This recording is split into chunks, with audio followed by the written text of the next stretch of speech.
All right, welcome out. We've talked a bit about critical thinking.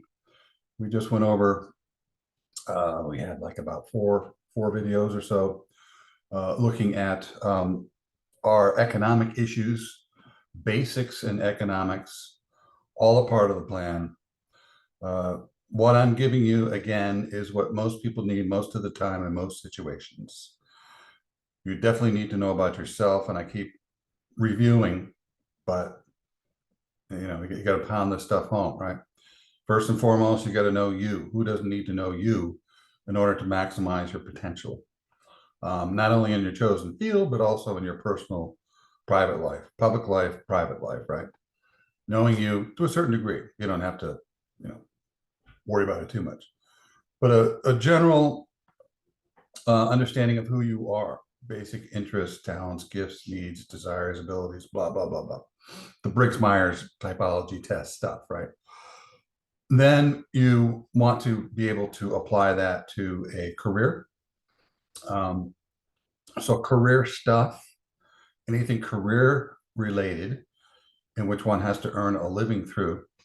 Also, who doesn't need to know that? Very few people are not working. Most people who come into this world need to work.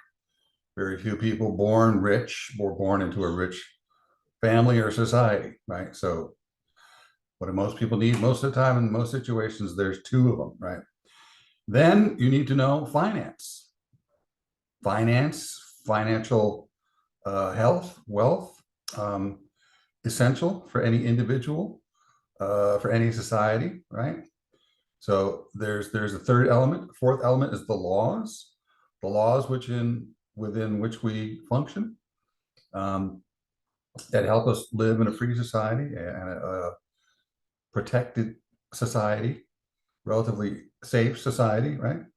And then finally, thinking. This is where we are now, moving on to the critical thinking. Every day you use your brain, I hope. Not everybody does, but pretty much every day, most people, will use their brain. A lot of people, not good thinkers. They don't take the time. And this has been mentioned by some of the great thinkers in the world. I think Martin Luther King talked about this, Henry Ford talked about this, Ford Motor Cars, and other well-known, well-established individuals throughout the history of not only our country, but other countries in time, have mentioned that thinking is one of the hardest things to do. Thinking well is hard to do, right? So one of the first things I want to look at here, you can always go to these political articles to find some bad thinking. Bernie Sanders, the master of bad thinking. He singles out corporate greed, and this is a common trope used by those who want to oftentimes lay blame somewhere else. And if you're a politician, you really don't want blame coming at you. And he says here, I don't apologize for government spending. And government spending isn't the cause of inflation, but what did Milton Friedman say? The Nobel Prize laureate, he of the great Chilean miracle, who took his ideas and went down to Chile and helped clean up economic issues there. Chile was in dire economic straits, and his ideas, economic concepts applied, worked to a great degree, didn't last, of course, nothing lasts forever. But for a period of time, they were doing very well. And of course, others come in or take over, and they don't want to adhere to certain policies that have been established by a previous administration or president or leader, whomever. So that's an issue as well. So he says here, I don't apologize for government spending. Milton Friedman, what did he say? Only the government, only your government can cause inflation, right? Here he is being interviewed. So let's take a look at what this states. Senator Bernie Sanders is unapologetic about exorbitant government spending. See, right? And that's been a major problem. of actually the last couple of administrations, I think it was, right? Mostly because of the COVID-19 pandemic. And Bernie Sanders here says that, what our government did was good, but a lot of research has been done on and found out that a lot of the decisions and policies that went into effect during COVID were not good. Some governors and other dignitaries and politicians have gotten into hot water, have lost their jobs, like New York City. Take a look at that situation. I'm not going to name names. You look it up, right? So people have gotten into trouble, really big trouble. And that's the problem. You got big responsibility. Things don't go well, you get into big trouble. So anyways, unapologetic about exorbitant government spending during the COVID-19 pandemic, telling Fox News, Maria Bartiromo on Sunday, I hope I pronounced that correctly, Bartiromo on Sunday, that corporate greed, not relief spending, has been the culprit of inflation, of course. So this is a common misdirect. And the thing is, and you can't blame most people. I think most people are busy. They're working. They're raising family. They've got to take care of the kids. They've got to, when they come home, they got to cook and take care of the kids and do the homework and get the kids to bed and worry about paying the bills and a lot of other things going on. So people don't have a lot of time to sit around and really think about these things. So you should take some time and think about these things, because understanding what's going on, what our government is doing, it's essential. So you definitely should put aside, and not everybody knows this or is aware of this, doesn't have a proper awareness. And again, I think that has to do with the education system. Keep harping on that, right? Anyways, if you look at Joe Biden's popularity record, when he was most popular, it's after we passed the American Rescue Plan. So American Rescue Plan basically was spending money, because what else does the government do? What does the government do? Spend money. They're also supposed to make money. That's, the Congress controls the purse strings of the country, supposedly. Do they do a good job at it? Not always. But anyway, so the trillions of dollars that were spent in keeping the economy going, giving money to banks and businesses and wherever it was needed, private individuals, the stimulus, that's a kind of a misnomer name for those checks, stimulus checks. Did they really stimulate the economy? Maybe initially, maybe there was an initial punch up as those checks were being spent, but ultimately it just caused higher inflation and more of a hidden tax, right? So, and I've gone over that issue before. We saved childcare, and I really don't know what that means. We saved hospitals, we've saved colleges, so I don't apologize.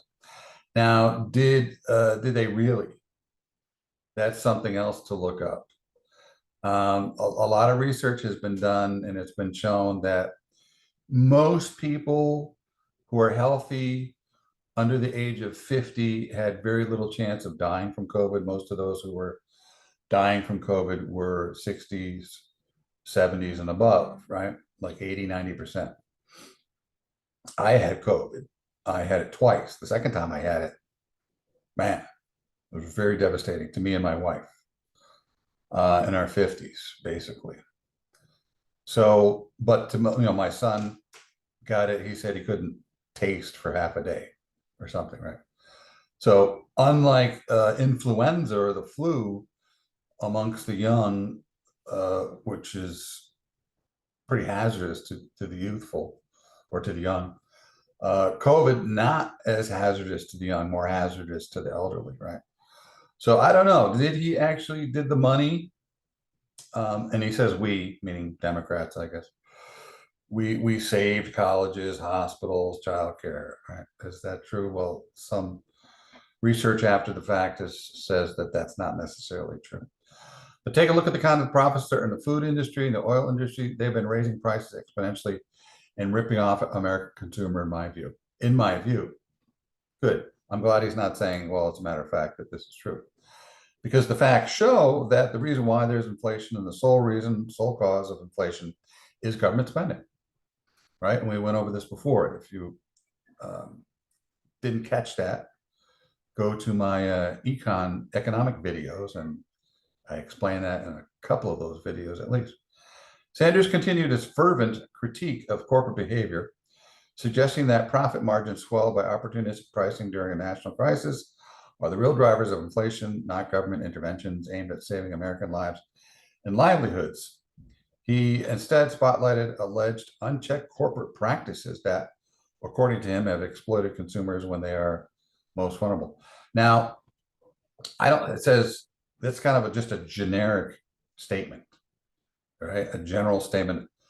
Alleged unchecked corporate practices. What are those? Well, it's a short article. That's a problem. You probably have to look up what he means by, the corporate practices. But basically, it's supply and demand. In business, when supply goes up, when demand goes up, the price goes up. When demand goes down, the prices go down. If if companies try to go against that general philosophy, it just doesn't work well. You'll go out of business. If there's not a great demand for things, and you try to jack up the prices, what are you doing? There's even going to be less demand. So, what he's talking about, I really don't know, right? He additionally pointed to direct benefit COVID emergency measures brought to the public. Did we invest in helping working class families during the COVID pandemic? We did. I was the chairman of the budget committee. I worked on that. So the folks out there who got that $1,400 check, there it is. And I think there must have been 2, 3, 4, maybe 5 checks that came out. I know we got at least 2 or 3. My wife handles the money, so I didn't see the checks personally. When people were losing their jobs and small businesses were going out of business, yeah, we did that. We put money in a hospital so that people could get the health care they needed. Well, one of the reasons why small businesses were going out of business is because the government told them to shut down, right? It's not that the business wasn't there. What was it? Essential, right? Was the key word. Are you an essential business? And if you were deemed by the government randomly, subjectively, to not be an essential business, then you were asked to shut down, which to me is just crazy. And that has had a pretty serious effect on the economy, and we're still feeling repercussions from that policy or that shutdown, right? If you want to ask my view and many economists' views, again, who are these economists? Many. What does that mean? Who are they? Give names, name names, and what they're saying, right? Again, speaking in very generic terms. So, reading one article and thinking that you're going to get all the information that you need, especially when you're talking about the economy and within the political arena, and a particular politician and his philosophies or concepts or statements, you'd have to look up more, do some more research on this, more than meets the eye. This article is very cursory. The statements here being made by Sanders here, very generic statements, right? The reason that we saw a spike in inflation, which is now going down, was because of that. It was because of corporate greed. Record-breaking profits on the part of the food industry, other corporations charging us off-the-wall prices. I think that had a lot to do with inflation. I think that statement right there, as a good critical thinker, you're always looking at keywords and phrases. I think doesn't necessarily instill confidence in that statement for the reader, right? The cold hard facts are, boom, according to statistics and according to research that has been done dozens of times over the years, over decades of time, then okay, well, that's pretty solid. But I think, or my view is, my opinion is, right?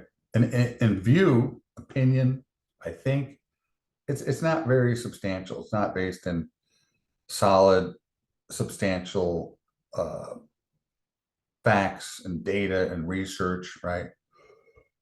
So again, here's your critical thinking at work. And this is reading an article, and this is important, understanding what our politicians are talking about, what our politicians are doing, what our politicians are doing in regards to their decisions, in regards to our livelihoods, our money, our income, our health, our welfare, our safety, blah, blah, blah, so forth and so on.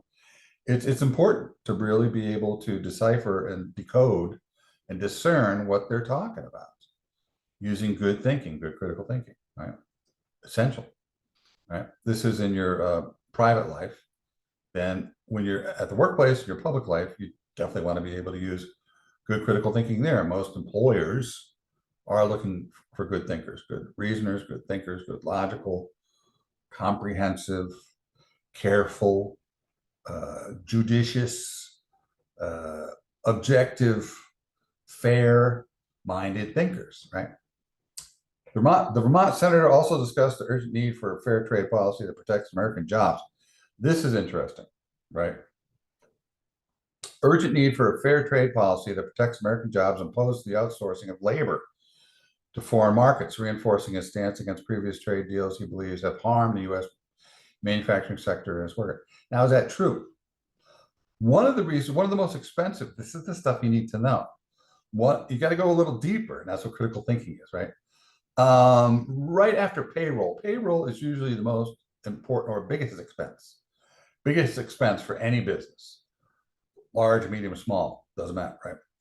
And right behind that, the second largest expense is manufacturing.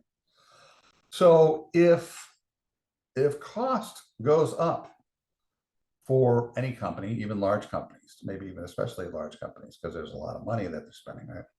If cost goes up and it keeps going up and up and up and up, you can't afford to keep the business going. It's just becoming it's cost prohibitive, right? Exorbitant prices, right?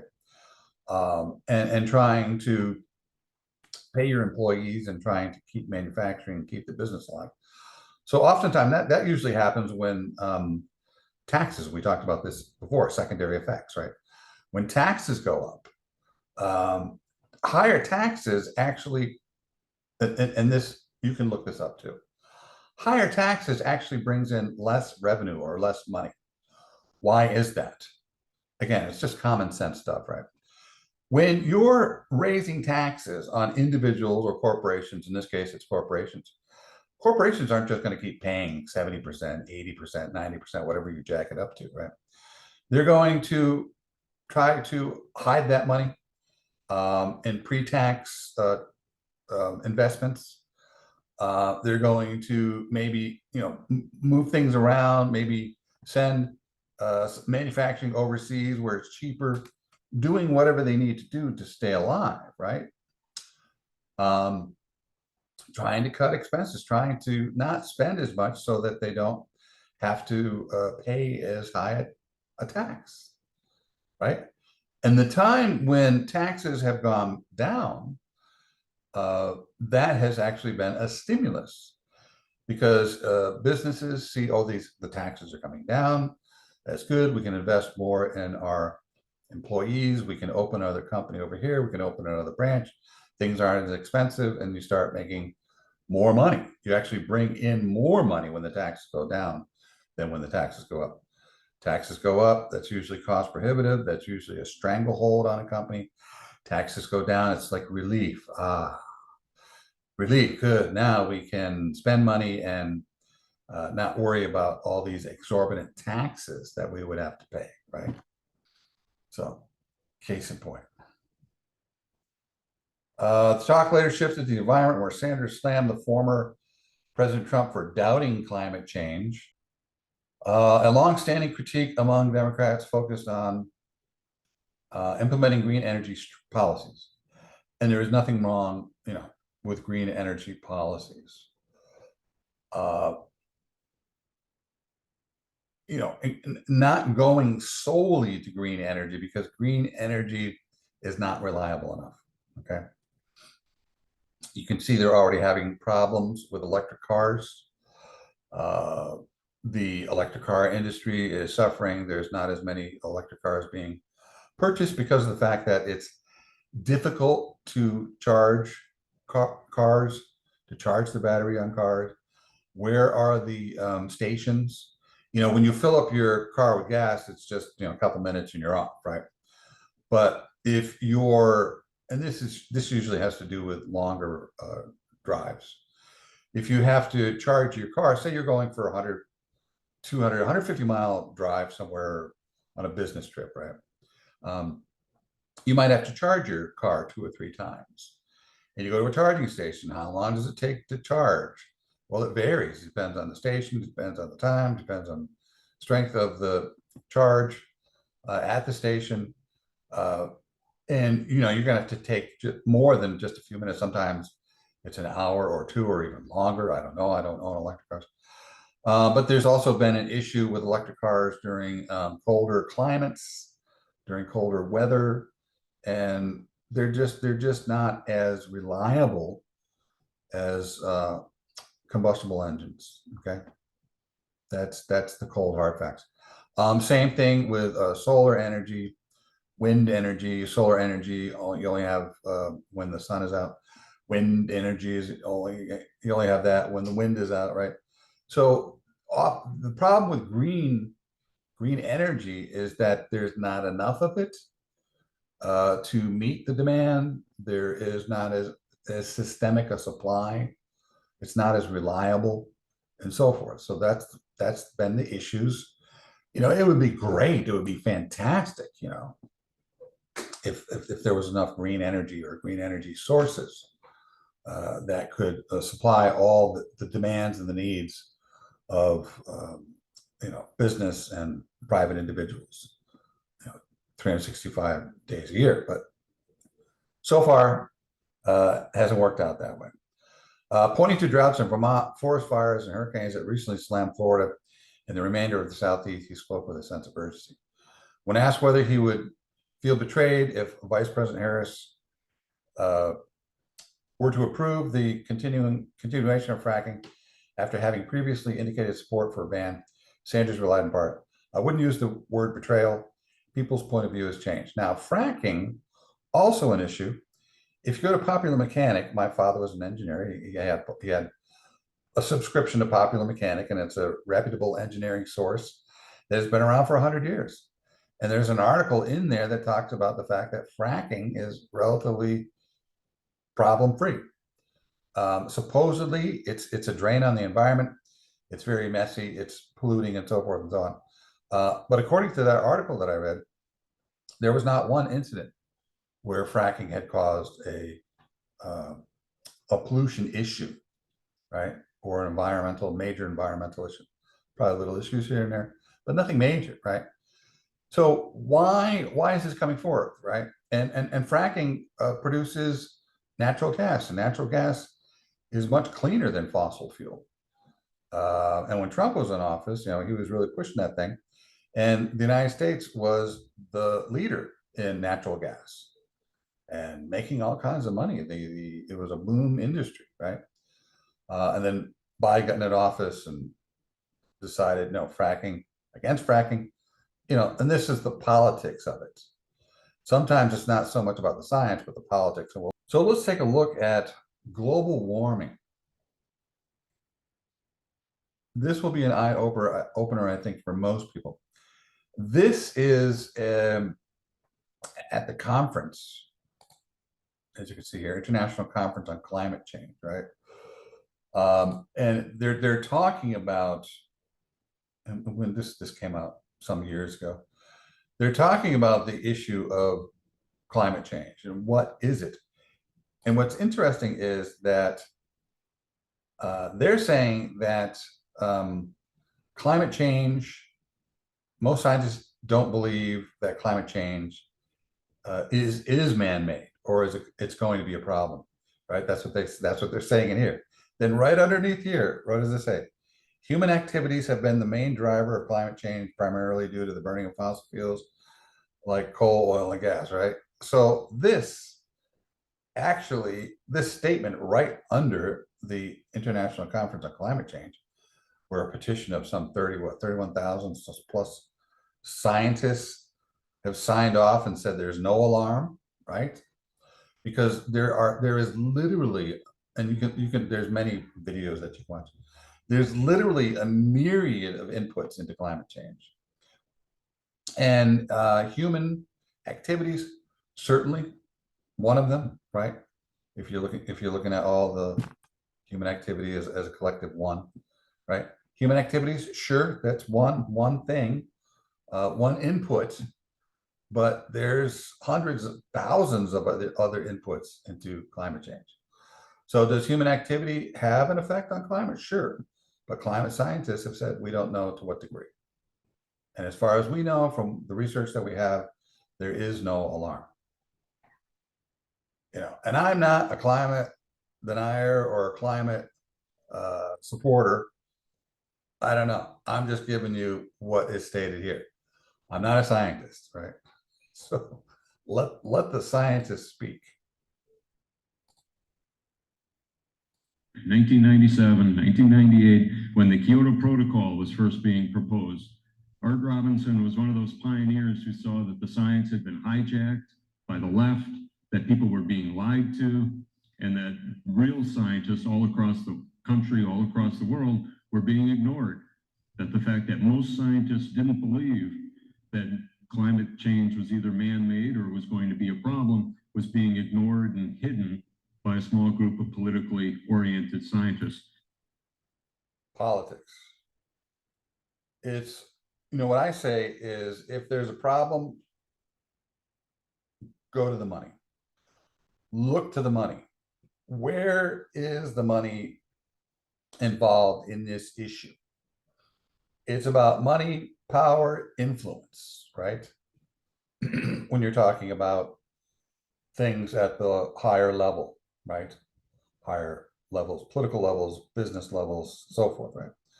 At higher levels, it's usually power, money, influence, right? It's political. It's not always about science, right? And who has the power? Not scientists.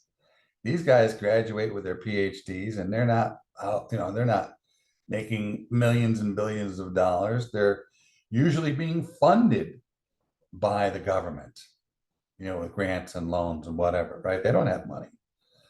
So the people who have money, those who control the corporations, those who control big tech, Hollywood, the politicians, that's where the money and power is, right? That's where the influence is. What they want and what they want to do is really what matters most, right?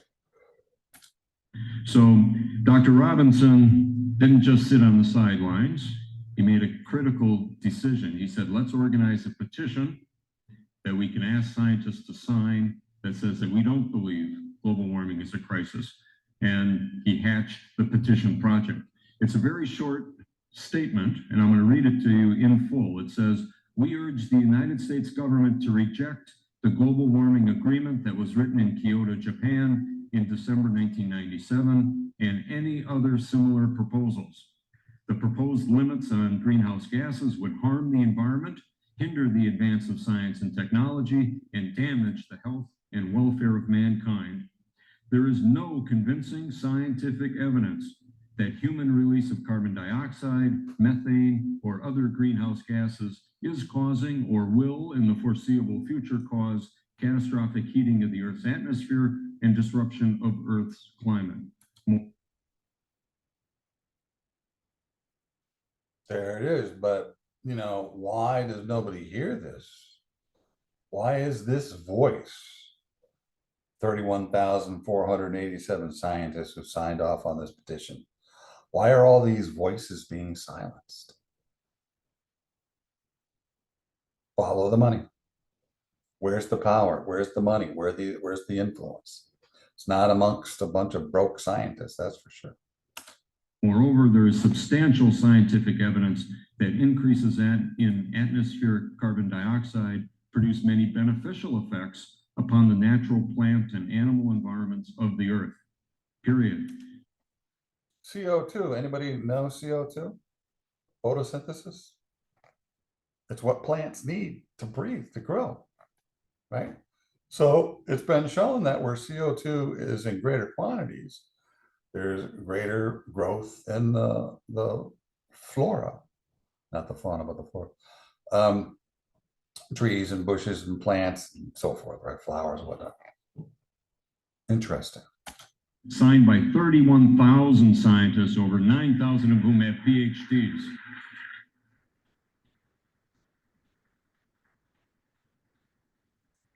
Do you know about this? Why don't we know about this? I think this came out like 7 years ago, 7, 8, 9 years ago. It's been out for a while. And still, very few people have heard about this, right? It's a brilliant thing, and it's so important in the debate to be able to say, look, the only petition that's been signed by that many scientists is adamant that the science is not in and that global warming is not a crisis, which is why the left demonizes that petition just relentlessly. If you go to the Wikipedia entry on it, you'll see how they try to misrepresent it. So Dr. Robert. And I showed you that beneath this video. And it was actually a statement from United Nations, which has become a problematic entity. Read about the United Nations.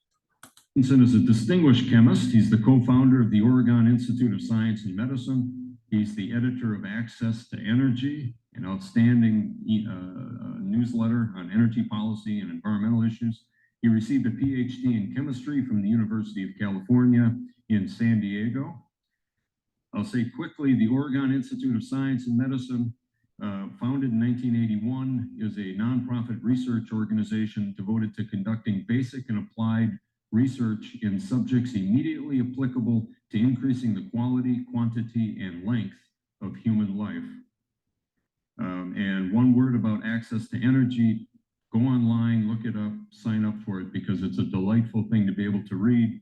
Art says of his readers and his editorial philosophy, we don't ask them to trust and parrot us, we ask them to think, which I think is absolutely perfect. So there you go. We ask them to think, and that's what I ask you to do, think. Don't just believe me. Don't just listen to me. Don't just listen to one source or one side, right? That's critical thinking. And sometimes a critical thinker has to be brave and step out from the norm, right? And from the general consensus, because oftentimes the general consensus is wrong, if not dead wrong. At one time, the general consensus was that certain races were inferior. At one time, the general consensus was that women were inferior. You know, so there's some really wrong general consensus thinking that has occurred throughout the ages. Right? So be careful. So to get the Voice of Reason Award, please come up here, Art Robinson.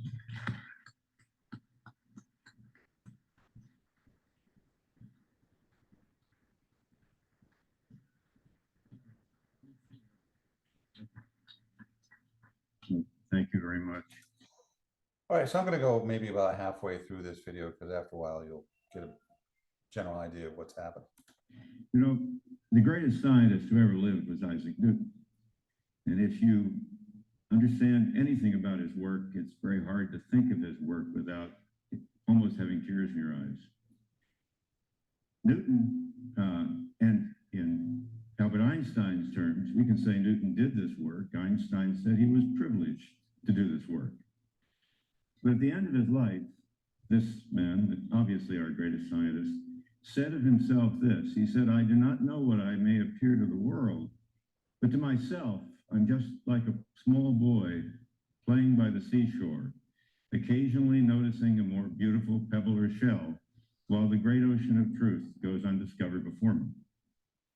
Now, those who have had an opportunity to live a life in the world of science that he and very few others created have had the same experience. I've lived a life in biochemistry, and it's a wonderful life. Every now and then you chip off some small thing that you can understand and do it. Every now and then you have an opportunity to do something that may be a little more general, but not 1/100th% of what there is to know about biochemistry has been discovered today. It's a See? Not 1/100% has been discovered in biochemistry. So this is the thing. I talked about how we're all equal in our infinite ignorance, and how experts are often wrong because experts are human. Experts are extremely limited in their ability to understand things, to process information. And sometimes, in these certain complex fields, there's so much information, there's so much knowledge. And I think it was Stephen Hawking who said the great thing about science is that it's so complicated and there's always something to learn. And when you have an answer or two that comes forth, usually just creates more questions, right? So he liked the fact that that's how science works, right? But it's something to keep in mind. Even experts, even like an Einstein in physics, even experts in a particular field are just experts, minimally so. And that expert is a misnomer because they don't know everything, like he said here, right? Even within a niche, a small niche within a larger field, they don't know. Humans don't know it all, or could even ever come close to knowing it all, or enough to be absolutely correct about theory or an understanding and so forth, right? Keep that in mind. That's good critical thinking right there. That's honest. That's humble. Same as Isaac Newton's physics. And Roy Spencer's field, the same thing. He decided to spend a life in climate science, studying the atmosphere, the oceans, and so forth, and it's the same thing. And I understand the wonderful life that he has had in that. I can also imagine what it must be like when he's happily enjoying this and a whole gaggle of politicos roll up, dragging a bunch of obsolete hypotheses and demand to turn off the world's energy supplies on the basis of claims about his field, while billions of people are trying to lift themselves from poverty and tyranny using those energy supplies. So I figuratively imagine him standing there in his field, seeing this thing and wondering if it's a mirage. It can't be true. This Al Gore and this nonsense is just beyond belief. At the same time, while he's confronting that, probably wondering what he should do about it, another group starts piling up behind him of fine scientists, but they're out of his field. They're out of his field of specialization, but they're all saying, it's okay, Roy, we've got your back. And he's in between this crowd. This crowd is lying and doesn't know what it's doing. This crowd wants to help. They're fine scientists, but they don't understand his field. And then he looks over, and it's even worse on this side because some of them have got to writing thousands of letters to other scientists asking them to stand there too. And I don't know what he thought of this. Well, I'm going to stop it right there. If you want to, you can go to that video. It's global warming, 31,487 scientists say no to alarm, right? The last thing I want to look at, applying our critical thinking to, critical, comprehensive, thorough, accurate, honest, humble thinking to, is this article. Supreme Court hands crucial victory to Biden-Harris administration. All right. It's a very short article. I don't know what's going on with the next 6 pages. There's really not information. It's just repeating what's here already. Don't always have the best articles online. So the EPA states here, multiple states have objected against the Environmental Protection Agency's regulations on greenhouse. Well, we're talking about, global warming and the environment. Let's stick with it.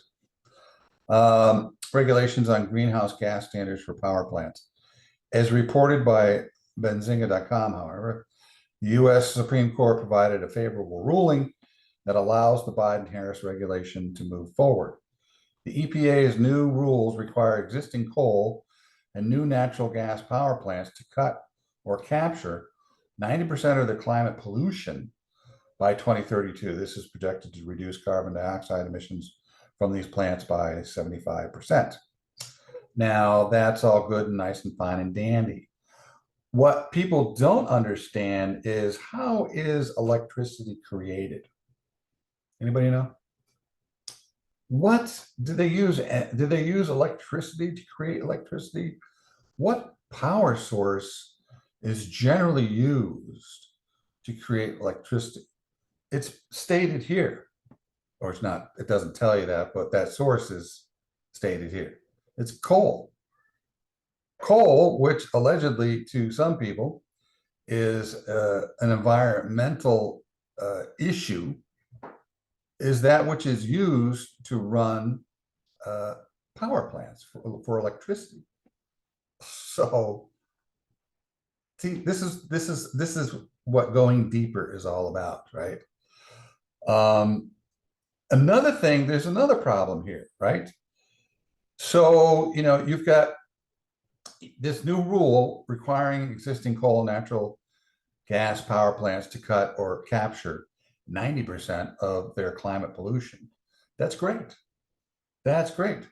So allegedly, there's a lot of pollution being put into the environment.